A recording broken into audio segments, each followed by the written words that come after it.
everyone! Welcome back again to my YouTube channel. And for today's vlog guys, alam ko na magugustuhan nyo itong pag-uusapan natin ngayon. Kasi ito po yung loan application na meron lamang na 5 pesos interest per day. At ito po yung loan application na hindi pang 7 days. Kaya sa mga naghahanap dyan na mauutangan online, ito yung swak sa inyo lalo't first time kayo kasi meron itong mababang interest. At hindi ka rin po mamumroblema kung maa-approve ka dito or hindi. Kasi ako mismo guys ay nag-try ngayon lang. Ngayon po is August 18, 2024 and wala pa pong 30 minutes is na-receive ko na sa GCash account ko yung na-loan ko dito. Ito po ay available sa Google Play Store, hindi po sa App Store. Sa ngayon po is meron siyang 4.5 stars and 41,000 reviews na. Ang pwede mong ma-loan dito is up to 25,000 pesos. At hindi lang yun guys, meron din siyang mga invite coupon na kung saan guys is pwede mong ma-receive ng buo yung mauutang mo dito. So hindi ko napapatagalin pa, ang pangalan po nito ay si Mr.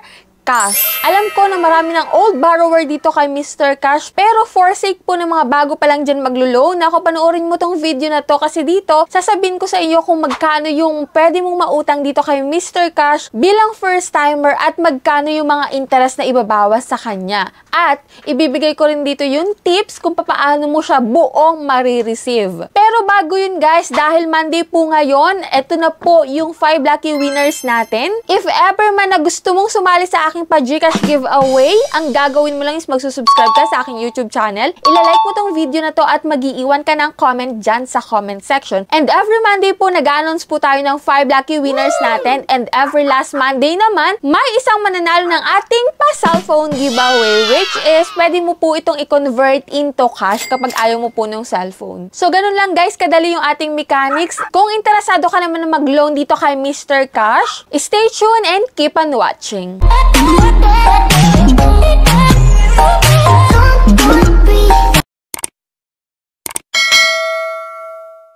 Ayan, disclaimer no, hindi po tayo agent ditong si Mr. Cash. So dito guys, nagbabahagi lamang po ako ng pag-utang ko sa kanya at sinishare ko sa inyo kung magkano yung totoong ipapaloan sa inyo ni Mr. Cash. So dito guys, papakita ko na sa inyo yung screen recording ko ng pag-loan ko dito. Pero may mga old videos po ako dyan kay Mr. Cash, yung mga step-by-step process ng pag-loan dito. So dito ngayon guys, papaikliin ko na lang siya, ipapakita ko na agad sa inyo kung magkano yung na-loan ko sa kanya. So dito guys, yung mga review kay Mr. Cash is hati din naman. May mga nagsasabing maganda ditong umutang, may mga nagsasabi rin na hindi magandang umutang dito. So, kayo na mismo yung mag-decide kung go pa rin kayo ditong mag-loan after ko sa inyo ilatag kung magkano yung mga interest na ibabawas sa kanya. So, dito guys, hindi po 7 days si Mr. Cash. Si Mr. Cash po ay 18 days na kahit po ikaw ay first time pa lamang. Ayan dito guys, kung makikita nyo dito, rejected po ako ng ilang ulit dito kay Mr. Cash. And ngayon na lang po ulit ako nag-try dito. Kaya para po dyan sa laging rejected kay Mr. Cash, ito na yung sagot guys. Kung hindi mo pa na-open yung application mo dito kay Mr. Cash, nako, i-open mo na, baka ma-approve ka na this time. And guess what po, muli po akong nag-try dito at ako ay na-approve na rin sa wakas. Wow. Kaya try lang ng try. Kung ikaw ay laging rejected sa mga loan app, malay mo ngayon, ma-approve ka na. So kung ikaw po ay may account na dyan before kay Mr. Cash, i-update mo na lang po yung mga information mo dito kapag ikaw ay magta-try ulit sa kanya. So dito guys, pwede mong baguhin yung ID mo o kaya naman yung bank account details mo para ma-approve ka na dito kay Mr. Cash. So dito guys, ang desired loan amount po para sa mga first timer, pwede pong 1,000 to 1,500. Ganun lang po muna kalaki yung ipinapaloan niya sa mga first timer. At kung ikaw naman na first timer, 18 days kaagad siya. At kapag ikaw po ay repeat borrower, pwede na siya ng 18 days to 61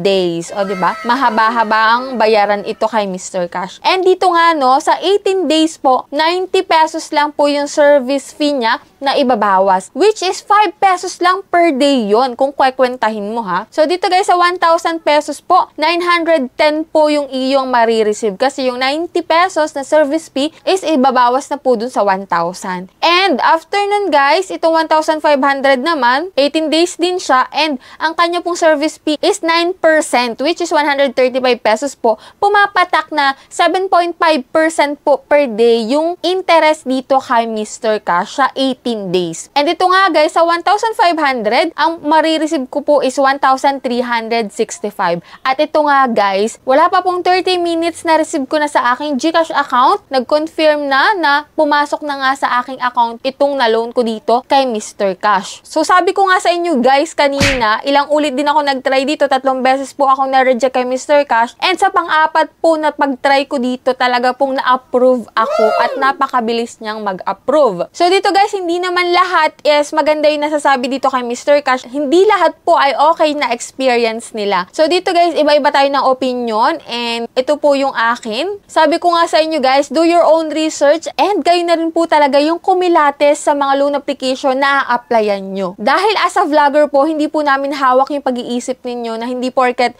vinlog namin, ni-recommend namin ay uutangan nyo na kaagad. Do your own research para wala na tayong sisisihin pa sa huli. So yan lang po yung pag-loan kong muli dito kay Mr. Cash at kita nyo naman na talagang 5 pesos lang per day yung interest up to 7.5 pesos per day lang. Napakababa talaga. So dito guys, hindi ko sa inyo pinopromote si Mr. Cash. Ito lang talaga yung mga napansin ko sa kanya. Sana nagkaroon kayo ng konting idea sa pag-loan nyo dito kay Mr. Cash. So that's it. Sa mga hindi pa dyan nakasubscribe sa aking YouTube channel, kindly click the subscribe button. I-on mo na rin po yung notification bell para updated ka sa mga bagong loan application ngayon and sa gantong usapan. So bye-bye na muna for now guys. See you on my next vlog.